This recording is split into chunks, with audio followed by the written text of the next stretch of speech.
Hey, this is Gabe Abelson, and you're watching the Letterman Podcast. La, la, la, la. Welcome once again to the Letterman Podcast. My name is Mike Chisholm.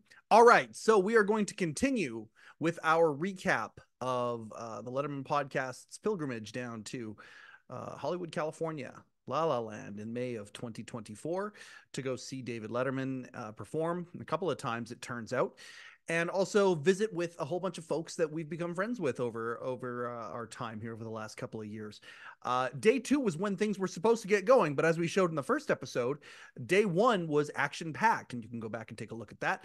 I continue my conversation with the lovely Candace Chisholm, who is pretending to be mildly interested in what our adventures were down there. No, I'm just kidding about that. She gets a real kick coming here and asking me and hearing about the stories kind of firsthand in front of the camera. She enjoys that, and it's fun to tell with her. And of course, she's much better looking than I am. So for those who are watching the video version of this show, you're welcome. Day two was when I thought things were supposed to begin. And they kept going. The momentum of day one just rolled right into day two.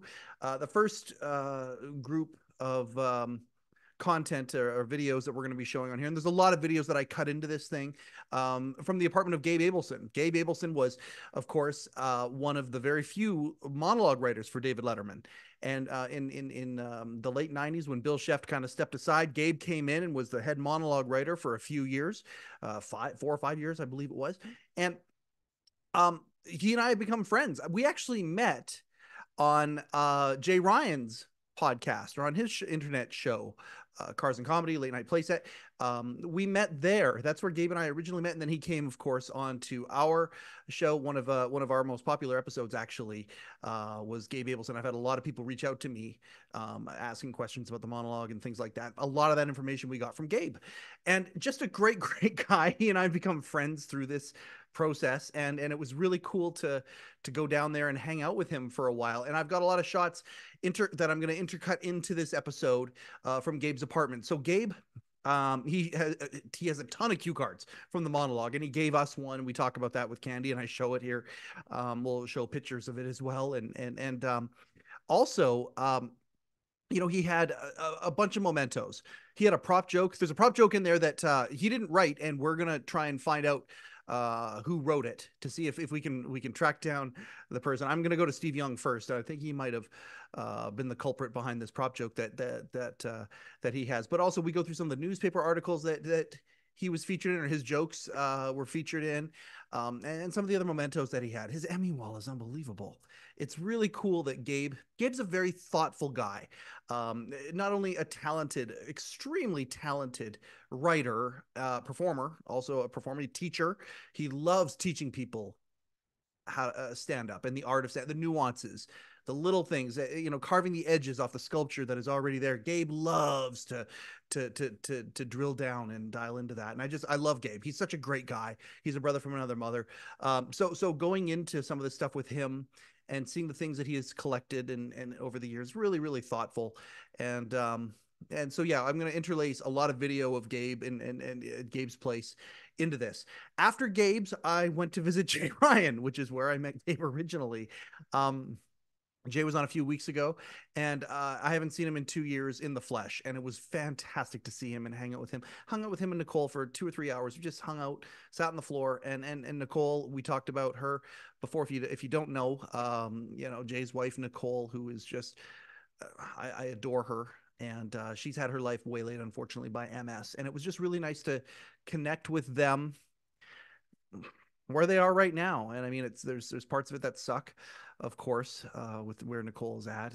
But it was really nice to spend some time with them. And I did. And he bestowed gifts upon gifts. And I go through them with Candace, and she sees them for the first time. Hey, Mike, where'd you get the the DX77? You know, the RCA DX77, right? The Type 77DX, Type 77DX. Where'd you get that? From Jay. And there's a couple other things that we haven't really revealed. They'll be revealed on this episode.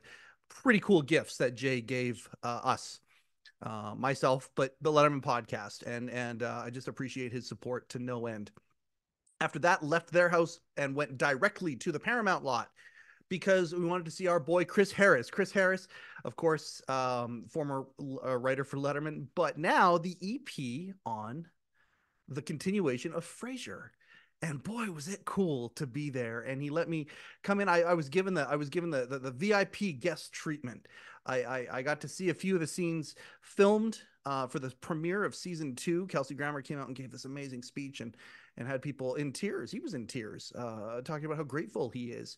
The legendary Jim Burrows directed, and so Candy and I talk about that, but I should have a lot of pictures that I'm going to interlace into this, because Chris pulled me out of the audience and let me hang out in his back pocket with him, and on the floor watching Frasier, and the filming of Frasier unfold, and it was fascinating. It was really cool, and I said this to Candy. I said it, I talked to, but it's worth saying again. I'm so proud of Chris. I'm so proud of Chris for where he's at and what he's doing. He was in his element. He was beaming. And every person I talked to, and I talked to quite a few of them, as things were happening, we're just so pleased to be working on that production and specifically working for Chris. And it was just excellent. It was an excellent time. And, but day 2 was action-packed, and that's what this episode of the Letterman. Please enjoy this episode of the Letterman Podcast. Oh, Letterman Podcast is one sponsor only, hello-deli.com. Go to hello-deli.com for all of your Late Show with David Letterman needs. Shirts, hats, mugs, all of that crap. hello-deli.com, prepared personally by the legendary Rupert G. Without further ado, please enjoy the retelling of day 2 of our pilgrimage to Hollywood. Day 2. Wait, where's day? Okay, so yeah. Okay, so the next day, well, you know what? If there was present day, I would think that day 2 of the trip. So this is the Tuesday. This is the day I didn't see Dave, and there's a reason why I didn't see Dave. I was preoccupied. Even if I would have got a comp ticket, I wouldn't have been able to go see him anyway, because I had already been invited somewhere else, and it was a really cool place where I was invited, but that was in the evening.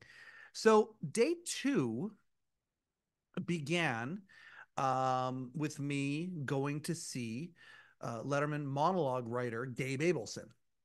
And there's going to be a lot of Gabe clips put into this section to day 2. So if we do break this up into days, there's going to be a lot of Gabe in this episode here, because he took me through a tour of his apartment and some of the things that he has kept. And it's astounding, some of the things that Gabe has kept. He showed me the 9/11. So he was the monologue writer for Dave. So Bill Sheft was Dave's monologue writer. He left for a while, and Gabe came in and replaced him. And then a few years later, Bill Sheft ended up coming back, and Gabe moved on and did and moved into other places in his career, including, of course, he's one of his best friends in the world is Tom Green, and Gabe was a big part of Tom Green's career, and other things as well. But Gabe is still a stand-up. He's a mentalist. Wow. Oh, and boy, oh boy, I don't have it down here with me. I've got it in my jacket pocket. He did some mentalism stuff with me right then and there, just the two of us. That's wild. And blew me away. Yeah. What absolutely blew me away. Can you say what he did? I can. Yeah, absolutely. So he got me to. How long has he been doing that for? For a long time. For a long time. And he's a stand-up, and he's got a really cool niche, because he's a hilarious stand-up. He's also somebody, one of the things I appreciate about Gabe so much is he loves pouring into people. So he does like comedy writing for late night classes. Oh, fine. At like Flappers and online and different places. Find Gabe Abelson. For anybody who is interested in comedy, find Gabe Abelson, find his Facebook. Even just watching his Facebook, he still writes in Dave's voice. He'll put out these jokes on Facebook that are clearly David Letterman monologue jokes. And so he's just a really awesome guy that loves building into people. And I appreciate Gabe so much. So he takes me for this tour of his apartment. He was there during 9/11. So there's this coin that was given out to the staff at 9/11 from Worldwide Pants. And it's just amazing coin. He has it in a glass case. He showed it to me. He showed me a few other of his. There's a lot of other stuff. All right, so we got mugs and glasses here, and this is really cool because you've got a variety of them. Yes, let's start on the right. There's our boy Tom Green. That is the new Tom Green show, yep. 2003. After Dave, along with Dave, the most fun gig I've ever had on that show. And then that was right after Dave. That was my first gig, Late Show with Craig Kilborn. Yep. Late Show Glass. And then if we go over... What's the ball? What's the baseball? Oh, this ball was given to me by Bill Sheft. And it's a fascinating story behind this. See it, Gabe? No, I don't have giant hands. What this is according to Bill, this is a ball used in, and you know, Bill's a big sports guy. Absolutely. This is a ball that's used in spring training. Because if you can see a 95-mile-an-hour pitch with this, when the show starts, you know, it'll look like a grapefruit. So I always thought that was kind of cool. That's really neat. I guess he was down in spring training and brought me a little gift. Mets so or Yankees? Bill's a Mets fan. Yeah, I thought he was. I thought that's what he had said. Okay. Yeah. And you got a coin in here. A coin. Oh, this was well, you know how powerful and how Dave sort of led the way on 9/11. This was given out to everyone afterward. It's just sort of a token with the flag and then the chip taken out, symbolic of the lives lost, and then Worldwide Pants Incorporated on the front. God. Well, that is. Flip it over one more time. That is unbelievable. Oh yeah, here it's got the shows. Everybody Lives Raymond, Late Show, and the Worldwide Pants shows at the time. Yep. And what's the Emmy back there? What's that? Oh, that was part of the gift bag at the Emmys. Yeah, it's literally a Christmas tree ornament. That's fantastic. And then that was a show I produced and wrote for Discovery last year. Josh Gabe's Tonight and Politically Incorrect. Actually, that was the first staff gig I had when I came to LA, and Kilborn was second. So cool. And then the pack of cards in the bottle. That is called the Impossible Bottle. And basically, from the guy that makes them, and will never give up the secret, said it is literally a sealed deck of cards. And this thing is, I guess if you take this out, it's the Joker from within that deck, which is still shrink wrapped. So I don't know. So just thought it was cool. So cool, Gabe. So, but yeah, he had a lot of newspaper clippings. And here's one from the New York Post. Letterman quipped, the traffic was so bad I had to squeeze through spaces that were narrower than President Clinton's definition of sex. Boy, did we milk that for what it was worth for years. So he had a bunch of that memorabilia, though, in his apartment? Yeah, lots of it. And he had a wall with... He almost... That's cool that he still has all that. Oh, yeah. And I took a video, like he showed me, I took a video of the jackets that he has. Does he have any that you don't have? Oh, he's got 3 or 4 that I don't have. Right, so this is a favorite of many of our fans is what we're going to do right here. There is David Letterman fans. Many of them are obsessed with the jackets. And you've still got a bunch. I'm a haberdasher now. Do they just sell hats? I don't even know. It's an old term. So there's the red one. Dave actually wore that on My Next Guest, I believe. He wore that one. I think the one with Melinda Gates, I think he was wearing that one. I could be wrong, but is that the last one? No, that's not the last one. This was a gift to when they first moved the Ed Sullivan Theater, and Bill Sheft was lovely enough to give me this when I started there, sort of a housewarming thing. This is the one from my last year there. I love this one. That's fantastic. And then I can hold those. And then this one was my first before I even. Oh no, this wasn't my first. This is and you have one of these. I've got that one, 99. Yeah, you got one of those. It's one of my favorite ones. Wayne Gretzky's number, and the big pants. Brantford, Ontario. There you go. There you go. And this was my first jacket. I was on retainer when I got this one, so this had to be really early. This had to be 96. Yep. And then fantastic. I did give one to my dad, who subsequently lost it, but that's okay. It was. Do I have any more over here? Oh, maybe that was it. No, that's it. Yep. And then a lot of the cue cards, and we've got videos of that. And we're gonna I'll show a bunch of Gabe videos right now. So what do we got there? So that's it was the 5th anniversary of the show, and they just gave this out to everyone on the show. Yeah, there's a CBS logo there. I don't know if you can see the reflection or not, but that's really cool. So I just kept when That was yeah. They used to Mike McEntee. Yeah, You know of course. McEntee? Mike McEntee is a national treasure. Yeah, a national treasure. Mike is the best, and he would occasionally, almost every day would put somebody's like baby picture, or young, very, very young picture. We don't need to be looking at that. These are I used to get quoted in Entertainment Weekly a lot, so these are just some jokes from that Dave did that were in Entertainment Weekly. Awesome. And then these were some jokes on the Times that were in the New York Times. And this was a really big personal moment for me when Dave came back. And this was the joke quoted, and that was the closing joke on his first day back from his heart surgery. So... And that's one of the yours. Dave joke. Yeah, that's mine. These are they're all mine. A TV guide. What's the joke here that they armed robbers broke into the Gap over the weekend. The suspects are described as being armed and casual. So that's a perfect mine. Dave joke. It's a Dave joke. I still think in Dave's voice. I can't help it. This is from New York Times Magazine. That guy's on the front. And in here, there's me and Gerard Mulligan going over the jokes. And a really, really big article on late night here. All of late night. So, yeah, all of late night in the year 2000. So, want to go look at some cards? Yes, let's go look at some cards, my friend. Okay. This is amazing to me, Gabe. Like, this is amazing to me that you have these, brother. Like, seriously. A lot of these are very personal to me. So, like, are we shooting? Yeah, I'm shooting. Oh, anyway, we'll talk later about the what I was telling you about. Oh, okay. We'll talk later. Okay. So I don't know what we're going to find. Some of them will be terrible, I'm sure. Probably most of them.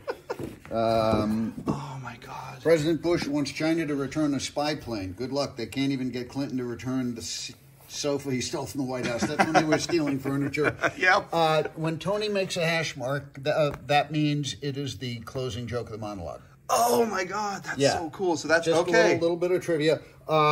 Tony was just a genius in knowing which words to include, just enough shorthand so Dave would hit the joke exactly. Yep. This is from a flare pen. That's what he would do in rehearsal. He would make, as Dave would say the joke over and over again, each time Tony would write the words a little different and then tape it over with white tape because there's no time to do a new cue card. And they also are, there's a lot of stock, so he would just tape over and rewrite the joke. And then it was numbered up there on the left. So there was that one.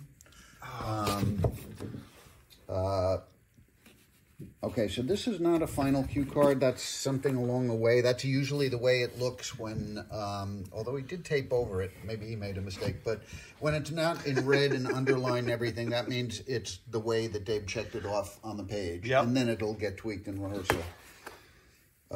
Bush sets 3.5 hours aside every day to play video games. That's what we're looking for in a world leader. A man whose goal is to do well in Tetris. I don't even remember that joke. I honestly don't remember that. But look at that, like the double underline. So that's Dave's cadence. Yeah. Because one of the things with Dave's cadence is that he wasn't. It didn't even necessarily have to be a joke. If you put the right emphasis on the right word or the right syllable, that would become the humorous part of the exchange. And I think that was something that Carson did too. Not surprisingly. When we were in the pandemic and lockdown, I wrote some joke about because everybody was doing their talk show from home. Yeah. So I did made these stupid videos because I was locked in home. Sure. What would it have been like if Johnny Carson were still around doing a show? So I did a monologue for like a week. I wrote a monologue every night and did it as Johnny. No. No. Yeah. I gotta. Are they still available? It's kind of Rupert Pupkin-ish, but it's they're still on YouTube. Okay, if they're still there, we got to share that. We'll share those out. That's really cool. It's nice to know even with all the restaurants closed and the delivery services. Something. The punchline was Los Angelinos. Angelinos are still able to get their avocado toast. But that's what I mean about the punching the word. Avocado toast, and often Carson would repeat it. It's amazing to me how you can get into their voice the way that you do. You just got into Carson's voice. It gave me shivers as you did that. In the delivery of it. That's thanks. Well, that's amazing. He's the guy I grew up on. We got here, Dave excited about New Year's Eve. The celebration in Times Square should be very exciting. Instead of dropping a ball, they're just going to push Clark off the roof. That's pretty direct. It's a little harsh. I do remember that joke. It's a little harsh. See Clinton and Bush at the White House. The only ones missing were Granny and Ellie Mae. Oh, yeah, I remember writing this joke. I like this one. Sad news. John Gotti's daughter is getting divorced. It's a good deal for the husband. She gets the car, the boat, the house, and he gets to live. That's actually an example. I don't remember how he did it, but I wouldn't be surprised at all if he hit live. He gets to live. He gets to live. Ladies and gentlemen. This is just silly. Al, you go, girl. Al, you go, girl. So this says it followed an international outrage by the Colombian people over a joke from the boys on May 11th about the Miss Universe. And their joke about the Miss Universe talent. I love the talent competition. Miss Colombia's talent was swallowing 50 balloons of heroin.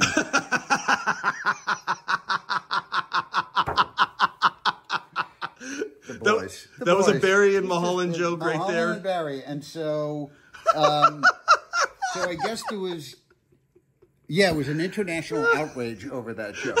Swallowing 50 bags of heroin. So the next day, of course, we had to address that in the monologue. Of course. I didn't have to, but I did. Welcome. My name's Dave. You folks are here on an exciting night. The entire balcony is filled with hundreds of nationalities I've offended. Imagine what that would do now. This was, 2000. You know the guy stands outside the Sullivan Theater. Paul, you know this guy. Every day gives me the finger. Well, today he took the day off and had Juan Valdez give me the finger. So that must have been a big to-do. I don't really remember the outrage, but apparently that's why I wrote the note on the back. It's like... These are a time capsule. Gary Condit, Yeah. It's a Dick Cheney joke. It's a very old reference. He was caught on a hot mic calling someone a major league asshole. So, of course, jokes on that. Okay, so there you go. So you throw it in there, and that's the final joke. That's the final joke. And then Dave either gets away of... Okay, so asshole... Okay, could you say assholes on network TV at that time? It may have been bleep, but it was very clear what he was saying. Yeah, okay. I think you could hear the A, and the rest of it was bleep. and it was the day after, so everyone had known about Cheney's thing by that point. Yep. This was a typical closer. But it's hot, folks. Hookers in Times Square, bless their hearts, offering their summer special for an extra $50 they'll blow on you. That was one. That's the boys. That's got to be the boys, right? You know, I don't even know who that was originally. Or a faxer, maybe? There have been so many variations of that, you know. Absolutely. Another closer. I kept mostly, the ones I kept were pretty much closers. You know what my favorite one of those ones were? And they did it every year, and I don't know when they first started it. I got to ask Dawn about that. It was the one where it's Fashion Week and the Westminster Dog Show at the same time. And, we got bitches coming and going was the punchline. Oh, my favorite he said it every year. He said it every single year. Last week was Fashion Week. This week it's the Westminster Dog Show. We got bitches coming and going. Bitches coming and going. And the other one was it's Fashion Week all week at the Madison Square Garden last night, all night. Spike Lee was taunting a Labradoodle.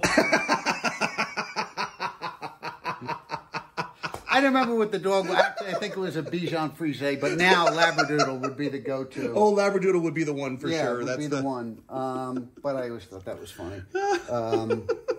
Fashion Week in New York, I saw 9 supermodels sitting at an outdoor cafe sharing a carrot stick. You know, that was oh, man, you're mine. Because you are a chef, too. Same thing. Yes. Stand-up and stand-up. and a monologue writer. So you've got both... you got both tools at your disposal. Yep. And how you... Do you have to be a stand-up to be a monologue writer, do you think? It's a great question. I actually think that might have been what got me the gig in a way because, you know, being older doesn't help, but being older on that show and having done stand-up for so many years beforehand, which is what Bill did. Yep. He may have been doing it longer than I have, actually. Dave wanted to know, someone that knew what it was like to have their butt on the line, be out front there every, and then we would discuss the jokes, how'd that go? What do you think of the crowd or whatever? So and the other guys that interviewed for the job were not stand-ups. There you go. So, yeah. Well, clearly, even after all these years, I mean, how long are we talking? Almost 30 years after the fact.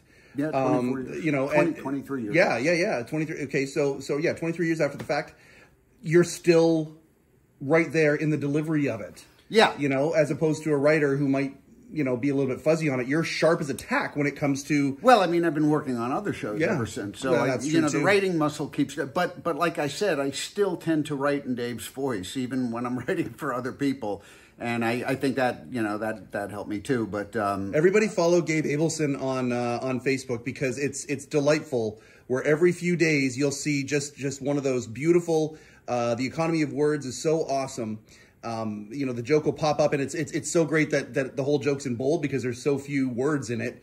And if you listen to it or read it in Dave's voice in your head, it is 100% a David Letterman joke, and it's quite marvelous to see you do that. What I like on Facebook, for anybody that wants to try monologue writing, is that even much more so than Twitter, if you create a background color, you're really limited to the amount of characters. Yep. So it forces you to write a joke in a very, very concise joke. So that's why I like it for, was that exercise. Were his jokes shorter than Carson's, or was it very similar? It was similar. Yeah. It depended on the joke. In fact, last night was the first class of this semester's writing for late night class. And one of the things I tell them, I tell them there's a ton of rules. There's no rules in stand-up because they're all stand-ups. Absolutely.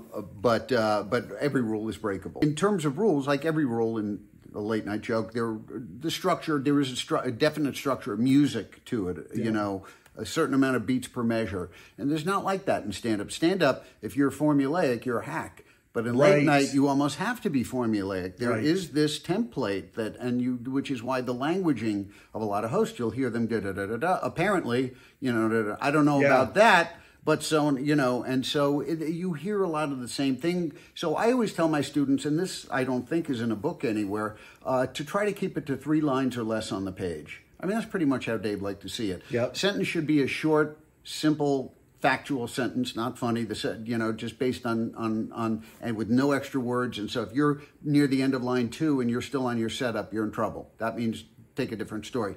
But the other thing, the other thing is, here's an example of a rule that I said I broke, which had to be broken. And the longer this joke is, the better it is. It was a joke that Dave did every year in the New York City Marathon. Okay. And he would say, yesterday was his marathon. In case you don't know how it works, the runners start out in Staten Island. They cross the Verrazano Bridge. Then they cross into Brooklyn. They go all the way around the tip of Brooklyn. Then they cross the bridge, go up through Queens. Then they cross another bridge, go into the Bronx, come around the Bronx, down through the Bronx, cross the bridge, back into Manhattan, and finally finish in Central Park. It's the same way cab drivers get in from LaGuardia. That was before there was Uber and Lyft. There and it cab is. Yeah, drivers no. So the more circuitous that joke is, the better it is. Whereas most jokes you want to keep. So, circuitous is also a Letterman word right there, by the way. You talk about the vocabulary there. And then there's the X factor of Tony. So you get the joke on the page, and then Tony, who works with Dave and worked with Dave forever, and I don't know if Todd had this at the end with Dave or not, the way that Tony did, but he would know which words to, like, he would do finishing touches sometimes. It's amazing. His instincts were terrific. This is fantastic. And this is so cool. Oh, there's one with a blue card, but let's get to it in a second. Oh, Hillary and Rick Lazio. Wow, that was old. Time capsule, man. You've got time capsules in your apartment, buddy. Oh, these last 2 were mine here. Yeah. Now that impeachment trial is winding down, important to take a minute to reflect on what we've learned. I have no idea what that would be. It's just very big. The senators debated behind closed doors. Each senator got a maximum of 15 minutes on the floor. It's the same policy Clinton had with the Oval Office intern. And Clinton CL. Yeah. That's a Tony thing, right? Because on the page you would have said Clinton, and then when Tony was writing it out on the cue card, he put a CL there. Absolutely. And that's a little shorthand that the 2 of them had. Yep. It's just super, super interesting. Now, you got one with a blue card here. What's that one? I don't know. This is actually, I don't know why. Oh, it's a gag. It's a joke. It's a bit. Yeah. Stella loses groove. Stella looks for groove. Stella gets groove back. Oh, okay. So that's one of yours that No, got into... I don't know why. I don't know why I you have got, this. You got one of the charts and graph jokes. You just maybe it was just one I that... don't know why this is here, Well, but I would have it's grabbed here. it too. Pretty That's damn funny. fantastic. Whoever wrote that is tip of the cap.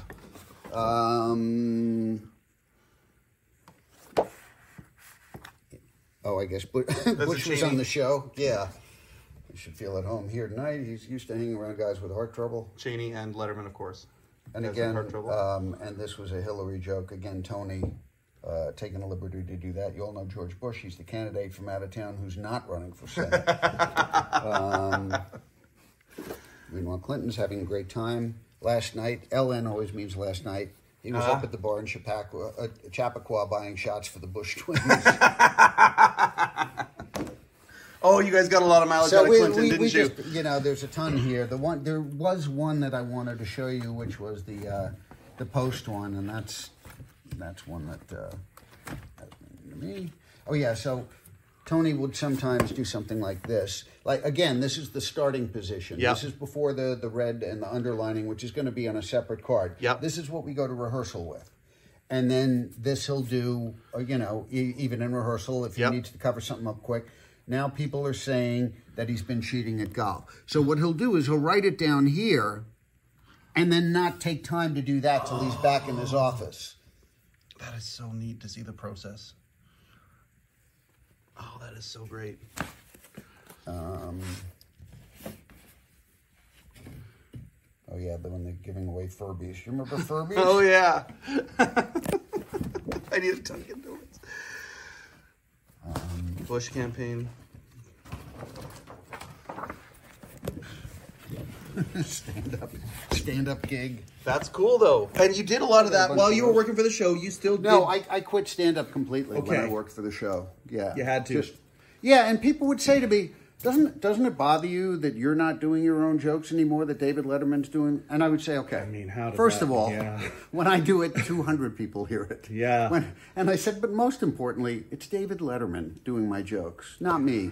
And I said, and finally, and it's interesting, comedians don't really get this, a lot of them, is that they said, doesn't it bother you, you're giving all these jokes away? I said, no, because they don't work in clubs. They don't really translate, because stand-up is all internal. It's Yeah. all I. You know what I hate? You know what scares me? Yeah. Whereas monologue is all looking outward, observing the world around. And Dave was one of the few, Dave and really Craig Ferguson, Yeah. he talked a lot about his alcoholism and so forth. Yeah. And Dave, always made himself the butt of the joke. So there was a lot of I. But I tell my students, for the most part, there's no I in late night monologue. Whereas that's all it's really about. Plus, And topical too, right? And it's all topical. So It's topical. all topical. And the one, there are a couple things make it harder. For me, I find it easier to write this stuff than stand up. But one of the things that, with stand up is things happen to you in life, and that you hate something or you like something. It comes out of your beliefs and your character. Yep.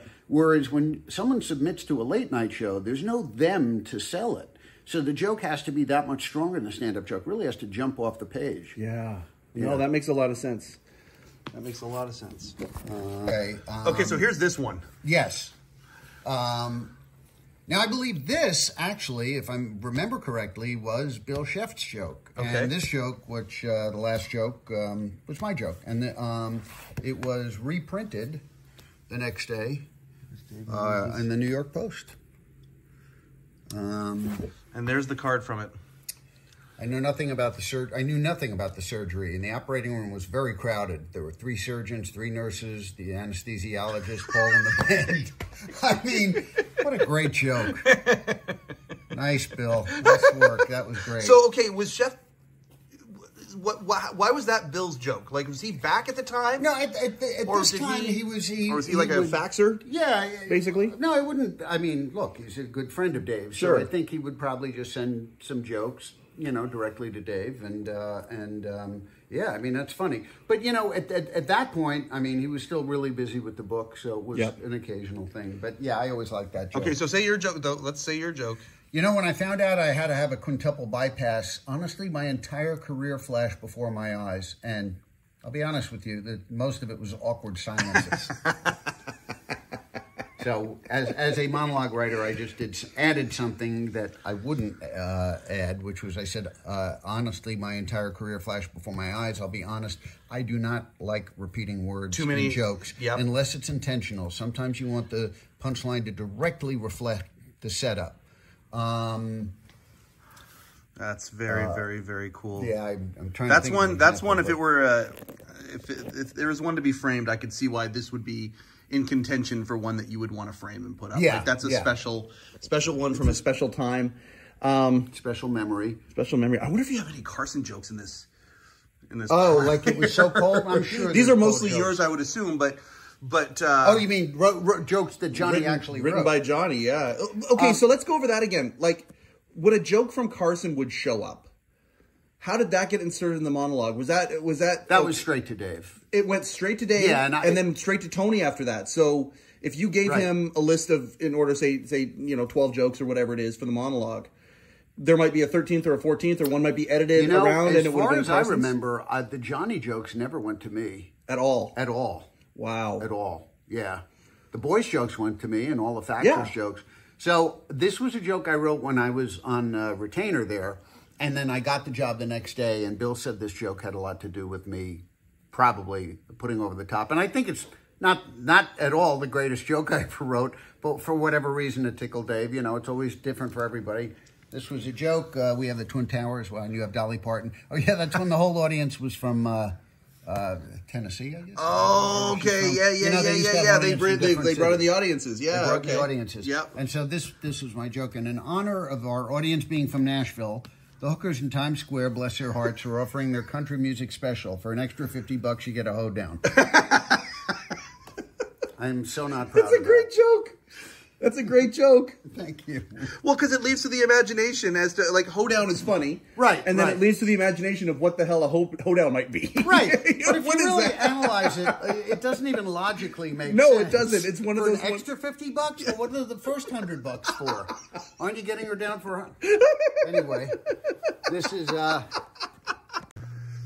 Okay, I know you're a little humble to talk about this, Gabe, but I am super impressed with this. So, okay, there's the degree, but then this is the Emmy wall. yeah, those were Writers Guild. I think we won one of those years. The Emmys we won every year. I was there for Best Comedy Variety Show. Yep. And we got nominated as Best Writing all 5 of those years. How cool is that? Dude, there's not a lot of people that can say... There's not a lot of people that have a wall like this. Well, it's yeah, it could be considered extremely egotistical, which it is. But no, for me, it's motivation for me. It's like Yes. every year I want to get back there. So, Oh, this is so amazing. Weren't those great? Those are us.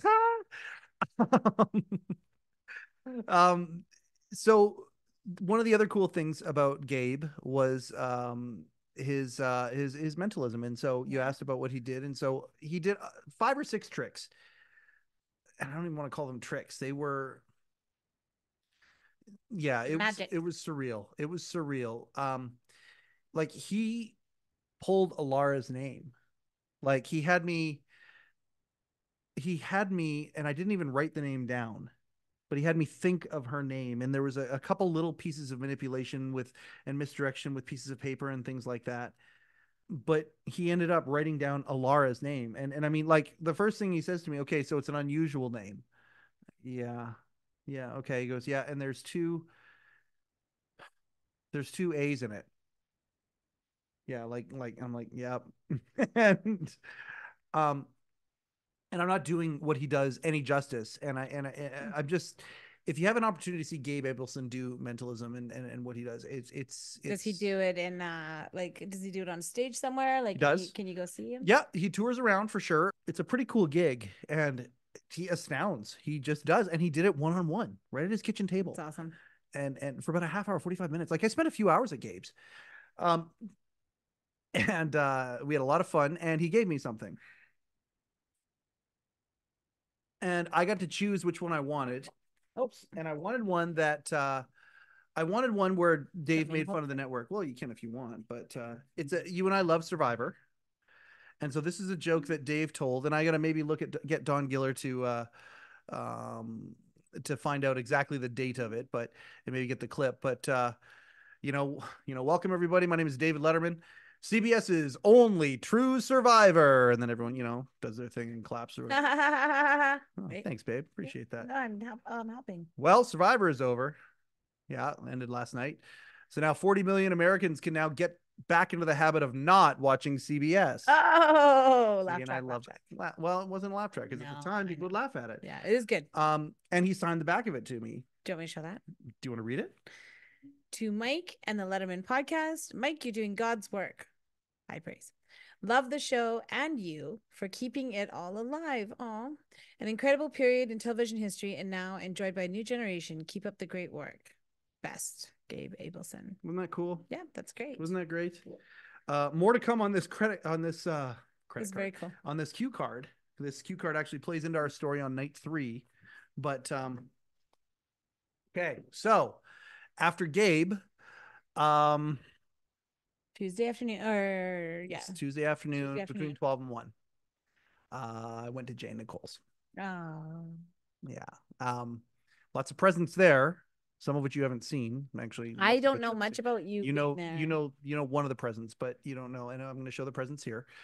But Jay Ryan, so last week's guest on the Letterman podcast, longtime friend, of course. 2 years ago, Candy and I appeared on the late night playset.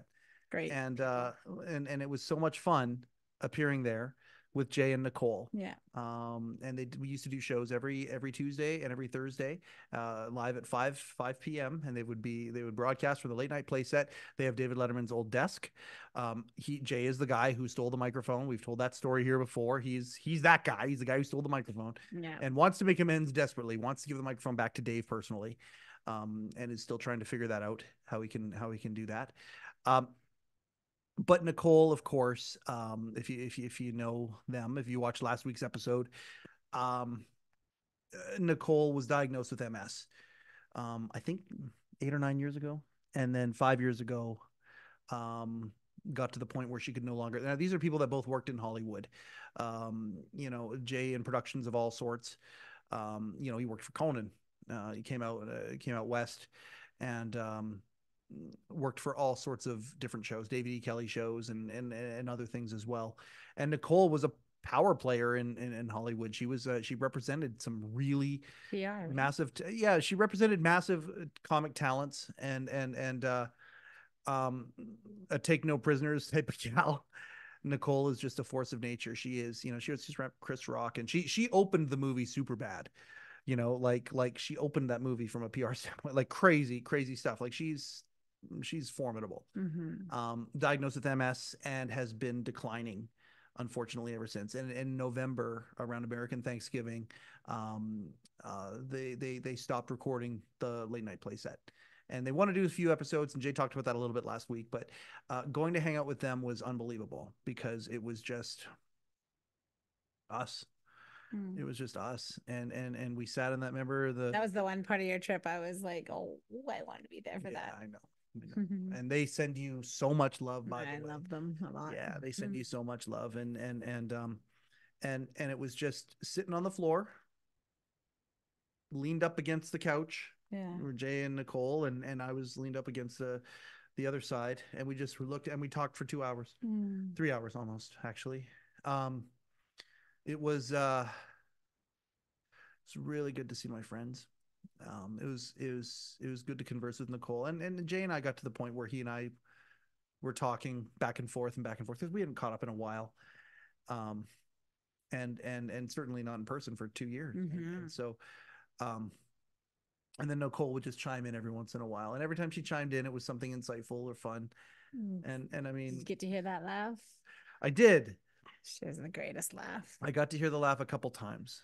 Yeah. But not like she's sliding. Yeah. Her health is sliding, and everybody's very aware, and it's not an elephant in the room because we talk about it. And yeah. Actually, I really appreciate the candid vulnerability that both of them show. If you get a chance to see them on Facebook, like they're very open about her traveling through this MS journey. And I want to really help others through it if they I really appreciate that. They have the MS Foundation. the Autoimmunity Foundation. Autoimmunity. Autoimmunityfoundation.org. Yeah, which is extremely important. They're doing really, really great work. But I think that it has been, watching that, I think is so unique because I don't know if people have been that open before. And it's difficult to watch. It's difficult, but I will search for him. He comes across my algorithm all the time because I make sure that I check in all the time on their social media, because I think it's really important to just know what's happening and what's going on and how you can help. And so they're you can great. search J Ryan on Facebook. J, just the letter J Ryan. Yeah. And but I really appreciate that. Autoimmunityfoundation.org. Head on over there and check that out. But it was really cool hanging with them. And he's like, you got to get out of here. You got to get to the Paramount lot. And I did, but I didn't want to go. Well, we'll get to that in a second, but let's get to the presents first. But before I left, he gave me a couple presents. Unbelievable. And I don't know what they are. You know, one of them. And one of them that I think is going to end up hanging right kind of up there potentially. But we'll save that for last. There were a couple things. First, the first thing that he gave was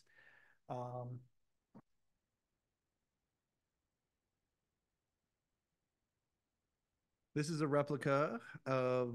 perfect replica of Dave's original mic. Oh, it looks good there. I haven't had it on this table since we got back. And so does this work? This in its current form, it doesn't work. But he's like, the next time you come down because I have since found all of the components inside that we can actually make it usable again. And so it was a prop for the set originally. He had it for me for a long time as a prop for our set, because he used to have this in his office at his studios and the production work he would do. This would be his kind of totem that he would bring with him for every production, which makes it so special to me, because it's not just a replica of Dave's mic, but it's also the one that Jay used to use and have as kind of a good luck totem for his. And so this means the world to me, and it is a phenomenal piece for the set. Look at this thing. Like, I mean, come on. So it's going to go beside the mug, and we'll figure out a way to display this, for the Letterman podcast moving forward. So we thank him so much for that. I love you, Jay. Thank you for this. Now, you know who Annie Leibovitz is, right? I do. We have a Leibovitz. He gave me an Annie Leibovitz. I saw Mark Carson the next day, and he's like, "What?" Jay gave us an Annie Leibovitz. He had come up to it through a series of interesting events, and he's like, Jay's not a materialist, not even a little bit. No. He's built the Back to the Future DeLorean. He's built a Ghostbusters car. He builds Ghostbusters perfect proton packs and things like that. But he's not a materialist at all. He's got the hoverboard from Back to the Future, screen used, sitting on his wall. But yeah, okay, it's none of this stuff matters to him. All that matters is his wife and these things and whatnot. But I don't think he feels that way about Dave's desk, though. I don't think we'll ever get Dave's desk from him. No, it's amazing. We didn't even really go in the playset. We just hung out there, but I did see the visage of it a few times, and it's like, oh man, there's Dave's desk sitting right there. It's amazing. But no, he's not materialistic in any way. And so he had come across this, and he's like, well, you want this? And I'm like, yes, Jay, I want this very badly. I don't know how you're going to feel about it, but it's an Annie Leibovitz. So you said. Original.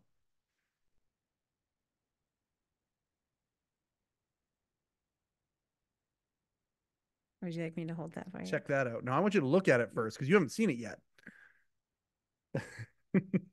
Yeah. Okay. How crazy is that? Mm-hmm. Where's that going?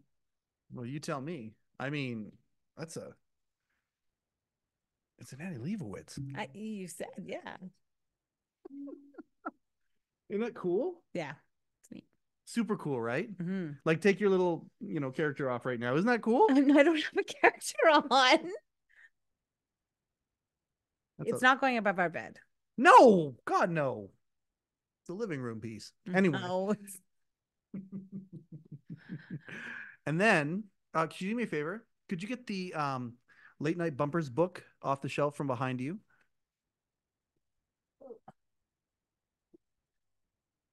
Okay, so this is Mark Carson's book. More on Carson later. And look at this. This is an original Late Night with David Letterman crew jacket. This was from the very first year. And look what he included in the pocket. See the picture? Yep. Isn't that amazing? That's super cute. Isn't that amazing? Like what a little touch. But anyway, this and I know which staffer it was who owned this jacket. And I'm actually going to reach out and make sure that, he's cool. But it's this is an original Late Night with David Letterman crew jacket. Is that that's really cool. This is one of the OG jackets. And I do think that at some point, I think the set is going to be rotating. I think there's going to be things that go on and come off the set for each episode and whatnot. Like on a stage? Oh, like in the round. Yeah. The Letterman podcast in the round. The next level. Oh, I'm excited. Rotating. Oh my gosh, I'm so excited. I think I'm going to have to start renting a space. Yeah, well, if your thing takes off, I can just maybe take this whole room over. Okay. When your thing takes off. He changed it. Things are going good? Yeah. Yeah. Okay. So day 2 continues. So thank you to Jay and Nicole. And Jay and Nicole, I love you both very much. And their story's not done. We went and saw them for Good Vibes Breakfast on the Friday. Mm-hmm. And I'll talk about that. That finishes the show, but almost actually finishes the show is a little meeting in Portland that I had on the way home. But that Tuesday night though. Tuesday night. So Jay's like, you got to get out of here, buddy. You got to get out of here because, okay. So my next Letterman alum encounter, is Chris Harris. Now, Chris Harris, of course, writer for a long period of time for Dave, on Late Show, then moved on and became part of some other projects. And, currently is the executive producer of Frasier, of the continuation. They call it a reboot. I don't think it's a reboot. Yeah. I don't look at Frasier as a reboot at all. They started another, after I think it's 20 years or whatever it is, the story just continued. Frasier moves back to really Boston. Good. Oh, is it good? We love it. We do. We love that show. Yeah. If you and the thing I love about it, there's a few things I love about it. I love that it's a classic. Like I remember when he was on the show here, and of course we talked about all the Letterman ones. Go back and watch the Chris Harris episode. Chris, he's such an amazing guy. Like he's such an amazing guy. Gave us is also wrote 2 children's books. Oh, yeah, and they're so sweet. He's so sweet. Gave sent them up here for our granddaughter, for Alara. Alara. There's a video on the Letterman Podcast YouTube channel of Alara getting and opening the best video. It's the best video on your whole channel. and it's cool because I read it to Alara. He does. And she loves it. She does. Like sometimes she gets like kind of zombie-like and starts to, get that way that little 6-year-old girls get, when they are about to go to sleep. Sometimes she giggles and laughs from it. Yeah. And it's just, she loves it's it. such an amazing experience reading this book. And so Chris is that guy. He's just creative and optimistic and happy. He is just, he's a light. He's a light in this world. He really, really is. So how did okay, I'm keep you on track. No, please. How did you messaged him and then he was like, hey, come down to a taping? Yes, there's a group of people that I messaged along the way. That I was coming down there and Chris was one of them, and he said, hey, listen, and there's some people who have, when they come on the show off camera, they're like, hey, if ever you're down in LA, we got to hang out. Like I get that a lot, which I'm so damn grateful for. Yeah. It's a super, super cool place. And they love you. Well, some of them, I guess. I mean, I'm certain the ones that don't return my calls, but that's okay. Well, that's all right. Why don't I just hang out with the ones who do return my calls? You go. It's a lot of fun doing it that way instead of focusing on the other thing, right? Amen. So anyway, yeah. So Chris was like, hey man, yeah, I would love to hang out with you, but we're shooting Frasier season 2 premiere. Oh, that was the premiere. Premiere Oh, fun. on Tuesday night. Mm-hmm. And he goes, "You want to come down to it?" I'm like, yes, Chris, yes, Aww. I would love to do that because I feel like I've been on the journey. The first time where he said, "Not right now," to coming on the show, was because they had just been announced that they were building they were building it, and they were going through to get through season 1, and he didn't know how it was going to go and all that. And then he came on the show and we talked about it, and I was able to ask him some questions about it. But this is well before it was released, that kind of a thing. But you and I watched it and enjoyed the hell out of it. I love the fact that they release it weekly. They don't release it all at once. It's super cool. I hope Paramount does something that they did with Yellowstone this year. This year Paramount put Yellowstone on CBS and got huge ratings, and it's driven people to Paramount Plus. So I hope Paramount does that with Frasier somehow. I hope they do too, because it's a really good show. So good, and I was really happy when it was greenlit for a season 2. And have you ever been to a taping like that? So never to a sitcom taping, and this sitcom taping was on the Paramount lot, Stage 18, which is the same place where Rear Window was shot. Now it's the biggest stage for a sitcom, might be ever. It's got over 300 people were in there. Wow. 5 stages for all of the sets, and so the firehouse was there, Frasier's office, the bar, the apartment, and it was amazing, and we had such a it was such a good experience being invited by the executive producer. I get to the Paramount lot, and oh yeah, come on over here this way. You go in. I was on a list where I got a sandwich. They gave me 2 sandwiches, which is good because I hadn't eaten in a long time. I hadn't eaten. Which was a worry of mine, that you wouldn't eat on this trip. Why? Because I'm the one who makes us eat. There's plenty of time to eat, and I got plenty of I got plenty of stuff to fuel that. We can eat later, but it was nice getting a couple of sandwiches. And so I got the sandwiches, and I go into the studio audience. I've got a special seat assigned, and which is cool. And it was like kind of dead center, 1 row up. Fun. And yeah.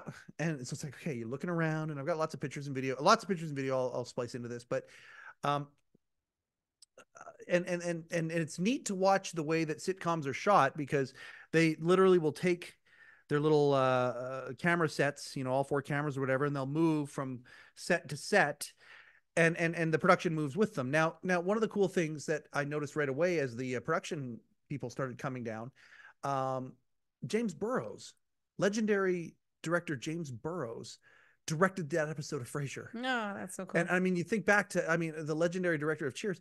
And then I found out later that the casting director is the same casting director that was on Cheers. And they have kept the spirit of Cheers and Frasier as much as they possibly can, even in 2024. Was that the first one he had directed? I don't believe so. But he had just celebrated 50 years of directing sitcoms. Wow. And seeing Jim Burrows and hearing him, because after the scenes were done, you'd hear him. And here's the coolest part. I can almost, I'm so happy for Chris, coming from where he's come to where he is right now, and to hear Jim Burrows say, "Chris, is that okay?" Oh, it was okay. So I'm getting a little bit ahead of myself. So the show was about to start. They had the audience warm-up guy come out, and the audience warm-up guy gets everybody into this fervor. Kelsey Grammer comes up, and he's like 3 feet from me. And he's giving this speech to the audience about the season premiere. And I tried to get some of it on video. I didn't get it. But he's giving this speech about how pleased he is that he gets to still play this character at this time. And he's starting to tear up. It's a season premiere, right? And they hadn't known for terribly long about the green light for season 2. And he was so happy. Oh, he was so happy. Sounds like. Oh, so grateful. And did I kind of get a chance to meet him? Yeah, I did after. And this is where the story goes. So he does that, and everyone's like, oh, clapping and so happy and all this sort of stuff. And he leaves, and the audience guy goes, okay, we're going to get going here. Make sure lots of laughs and all this sort of stuff. So I'm sitting beside a couple of folks, an actor, but I didn't know he was an actor. His name's Raphael. He used to run the show called Acapulco, and his girl who's in a band. And we're just shooting the bull back and forth or whatever. And it came into the conversation that we were both invited by Chris. We were all invited by Chris, and he, you know, because Chris works on Acapulco, and Rafael was talking about how amazing it is to work for Chris and how great of a boss he is and all of these things, and we're just shooting the bull, having fun. And I told him about the Letterman podcast, and they were asking about that. What? Really? That's cool. And talking about that. And then its show started, and we watched a couple scenes be filmed. It was great. And then suddenly we look over, and there's Chris at the front of the aisle. Now, we were watching him, and he was literally running the show. Like don't get me wrong, Jim was, you know, making the trains run on time, but Chris was running the show. Like after every shot, he would make sure that Chris was okay. And they would reshoot some scenes, putting different lines in different places that were, you know, let's try it this way, let's try that. And Chris was a guy who was the driving force behind that. And I'm like, oh man, this is amazing. And he was a light. He was literally a light. And we were watching him buzz around or whatever. And we even said, like, as we were sitting there watching, isn't it cool to watch him do that? Yeah, it's so cool. And then a couple scenes later, we look at the end of the aisle, and there's Chris. He's like, hey guys. Oh geez, Chris came to say hi. I love sweet of him. And he's like, hey, come on. Aww. We got up and we went down to the floor. Oh, and for the rest of the shoot, which was most of it, we were in Chris Harris's back pocket. Nice. Like the executive producer. And so like it was so fun. And the second scene while we were down there, Chris went off somewhere and we were watching a scene, and Kelsey wasn't in that scene. And I turn and look to my right, and there's Kelsey Grammer right beside me watching the episode be shot. And he just looks at me and says, how you doing? I'm like, hey, nice to see you. I'm a friend. You're like, be cool, be cool. Yeah, like I'm a friend of Chris. I didn't say I was Letterman podcast guy or anything like that. Yeah. Even though I had it loaded up. I remember an appearance, a specific appearance where Kelsey was on Letterman, and he was talking about dreams that he had. And one of the dreams was, I just remember he accented the word porpoises. I was playing with the porpoises or something like that, and he accented the word porpoises. I remember that, and I was ready in case Letterman ever came up, but it didn't, and I wouldn't ever do that. But I just said, I'm a friend of Chris. He's so great, and this is so awesome, and I'm so happy for you guys. Oh, thank you. You know, and his voice is deep. Oh. Velvety. You want him to read you one of Chris's stories. Oh, I do. You want him to read you one of his Chris Harris's children's books. Set that up. I can't, but I would listen to that every night. I would sleep like a baby. Oh, he was, and he was so kind that night to everybody. He just was. I love doing stories like that. Oh, and when they messed up on, like, it was fun watching the little bloopers and things like that, like watching and also a master thespian, like literally the long passages that would come out of his mouth, and then there'd be a blooper of some sort, and then he would either do it exactly the same, which was impressive, yeah, or he would play with it a little bit, and it was really impressive to watch all of these people work. It was an entertaining episode. I can't wait to watch the premiere. So when is it premiering? Do you know? I don't know when it premieres. I assume it's gonna be. You know what? Fall? I can't even. Yeah, I mean, I think it's before the fall. That'd be great. But I know we're gonna enjoy it. Like we got the Paramount Plus, and one of the reasons why we keep it is because of the Frasier. So yeah, it was really, really good. And then I got afterwards, Chris gave me like 5 minutes of his time. He's going to come back on the show. Can't wait to come back on the show, obviously, when things get a little less hectic for him, but I'm just so proud of it. Like, and it was funny talking to that the former casting director, talking to a couple of the other producers on the show. I don't know why they don't do a podcast. Like it's fascinating to me, the television history that's in that production and the love and the care that they have behind the scenes, and never mind the actors themselves, but with Cheers and Frasier and the history of this franchise goes back way deep. Yeah, it's way deep in the heart of all of Gen X. And I think it would be like they should before, and I hate saying this, but like, you know, Ted's getting up there, and Ted Danson. I mean, like, you know, like he's got to be 70. Well, we're watching The Good Place right now. That's why you pulled that, because we're watching The Good Place again. What do you mean I pulled that? I knew. Well, he was in Cheers. Yeah, he's not in Frasier. No, I know, but the spin-off, but the franchise. Absolutely. Oh no, they're all getting up there. Like Jim. I mean, he's been doing it for 50 years. Well, yeah, you know, and boy, it was I have historic. to find out how old Ted Danson. Okay, you go find out how old Ted Danson is while we do this. But seeing Chris, I and it was funny. I'm not telling tales out of school by saying this part. I said to him, "I'm so proud of you," and it wasn't condescending in any way. It was more like in awe that How old do you he's think he is? 74. 76. 76. Hey, Ted Danson, you look fantastic. He does look fantastic. Yeah, quiet you. He does. 76, but never mind. Doesn't matter. I don't want to know. Sam Malone. Sam Malone. Yeah. No, I said to Chris, I said, I'm so proud of you. And I was in awe of him. That's awesome. Watching him run this production the way that he was. And there wasn't one person, from the person who, at the beginning of the gate with the check me in, who invited you, and all the way up to when people found out, who were like, he is the most amazing man. That's good too. See, like that, you love that.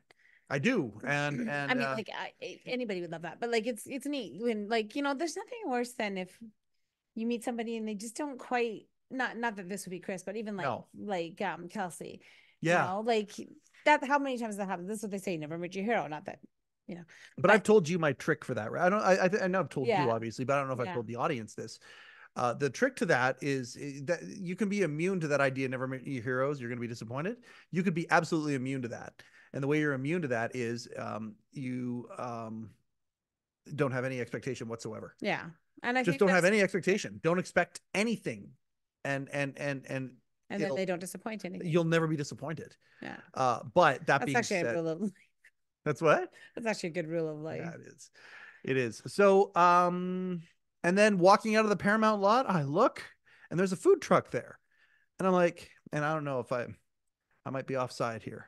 So Chris, if you're watching, I don't know if Chris is watching, but if you're watching and I'm offside here, I'm sorry. But I don't think I am, because I was truthful. So it's a Philly cheesesteak food truck. Now at this point here, it's been like 3 hours. The taping was away. It was a long time. It's dark and I'm walking through since my 2 sandwiches. And so I look at the cheesesteak truck and I'm like, I want a cheesesteak. So I walk in and I'm like, hey, you guys are still open, right? And I pull my wallet out and they're like, oh, are you with the production? I said, well, I was invited down by the executive producer. Not a lie. Not a lie. Totally true. Oh, you're invited. You absolutely get a cheesesteak. What would you like, sir? I'm like, all right. For free? Yeah, they just handed it to me. What? Like I got to see Letterman the night before for free too. Like I got this microphone and the jacket and the Annie Leibovitz and the Milk Duds for free too. Does it hurt sitting on that horseshoe? Nope. Good for no, you. It feels just good. I got it worked in just right. No wonder you're taller than me. I got it worked in just right. Mm. That's the end of day 2. That's crazy. And we're like an hour and a half in. Yeah. So this is going to be multiple episodes. Okay. So we didn't shoot an outro for part 1. We're going to shoot an outro, a real quick outro for part 2. So that was day 2. Boy, oh boy, the universe sure gave me my money's worth on this trip. And it was a crazy action-packed day, and it was only day 2. Day 3, just as much. I'll tell one quick preview. Day 3 began with Breakfast with Morty, and it was fantastic. That's the next episode that we will talk about. I think I'm gonna interlace them. So next week might not be part 3, but part 3 is going to come out, and we'll take it from there. Very grateful for everybody who has become a friend of the Letterman Podcast, a viewer, a listener. Thank you all very much for the support. Just having a lot of fun watching this thing grow organically. It's fun being indie. I talk about how cool it would be to become official or to be scooped up or by somebody. But at the same time, it's a lot of fun being part of this thing growing organically. And you, if you're listening to this right now, you're a part of that too. We've got our Facebook group, and I know I'm an old man. I am an old man. I'm a grandpa, damn it. I like my Facebook. It's like my living scrapbook almost. And I please join the Facebook group and sound off. I'll put more of these pictures and things up there, and we'll keep the conversation going there. But please reach out. because again, if you are listening this far, you're a part of this thing. So thank you very, very much for bearing with us as we're getting better, and just enjoy the fact that we're indie still. I know I do. This has been another episode of the Letterman Podcast with Mike Chisholm. Coincidentally, I am Mike Chisholm. Thank you and good night.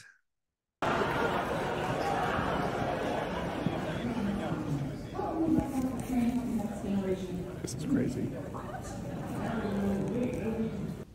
Overcoat and underpants.